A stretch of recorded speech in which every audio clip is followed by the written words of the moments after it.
There was a boy once named Noah. He wasn't born broken or angry or lost. He came into this world with wide eyes and wonder. He asked why about everything. He dreamed in color. He laughed without fear.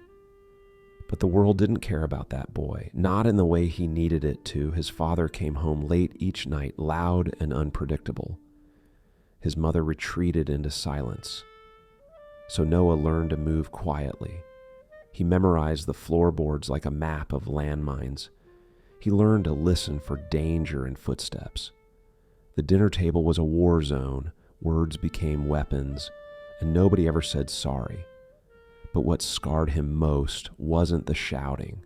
It was the pretending, the smiles in public, the way everyone acted like nothing was wrong. That was the poison, the denial, the rewriting of reality. The mind can endure many things, but not lies about what it knows to be true. Trauma doesn't just live in memory. It hides in the body, it seeps into the muscles, into the breath. It rewires how you see the world and yourself. It whispers, you're not safe, you're not enough, you're not real. Noah grew up. He became funny and charming. He could read people in seconds. He became what others needed him to be. That's how he survived. But under that mask, he was hollow, like a burnt house still standing. That's what unprocessed pain does. It splits the self in two. Carl Jung once said, the greatest tragedy of a family is the unlived lives of the parents. Noah inherited that tragedy. Not just through blood, but through silence, through suppression, through the cold absence of love. His fall didn't happen all at once. It began slowly. The sleepless nights, the feeling that something was wrong even when life looked fine.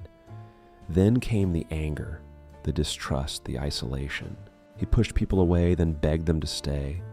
He wanted love, but feared it more than anything. He tried therapy once. He said, I can't feel anything anymore. I don't recognize the man in the mirror. They said depression. They said anxiety. But words didn't reach the wound because you can't diagnose silence. You can't medicate what was never allowed to be spoken. When pain is ignored, it doesn't fade. It waits, it festers. It learns your name, and one day it comes for you. For Noah, it came as voices. He started hearing them. Not random thoughts, but arguments, screams, echoes from within. He saw patterns in the ordinary, messages in lights and songs. In glances, he thought the universe was speaking to him. But really, it was his mind trying to make sense of chaos. It was the child inside him saying, please notice me, please help me. People called it madness, but madness isn't insanity. It's exhaustion. It's the soul collapsing under the weight of pretending. You don't shatter suddenly. You crack quietly over years until one day you just can't hold yourself together anymore. Noah began to write, not to heal, just to survive. Page after page of scribbles and chaos. Sometimes the same sentence over and over. I didn't deserve this. Those words became his first truth in years. Not healing, but honesty, and honesty is where healing starts.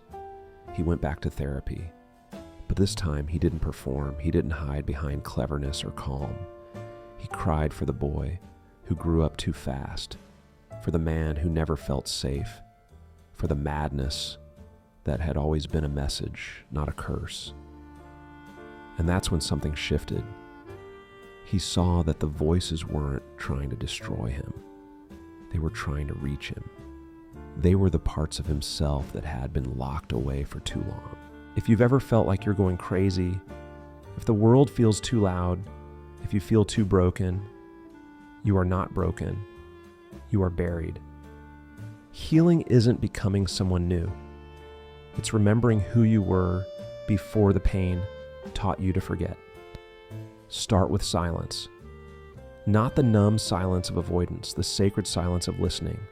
Write, scream, walk, cry, but do it consciously Do it without shame. Read the words of those who walked that same dark road. The Body Keeps the Score by Bessel van der Kolk. Owning Your Own Shadow by Robert Johnson. The Drama of the Gifted Child by Alice Miller. Man and His Symbols by Carl Jung. They're not answers, they're mirrors. They won't fix you, but they'll help you see.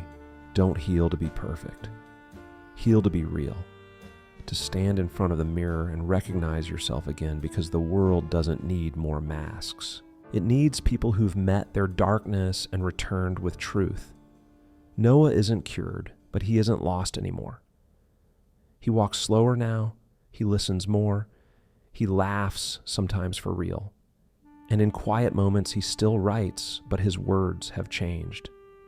They're softer now, more human. He writes about light, about forgiveness, about how the cracks in him let the truth shine through.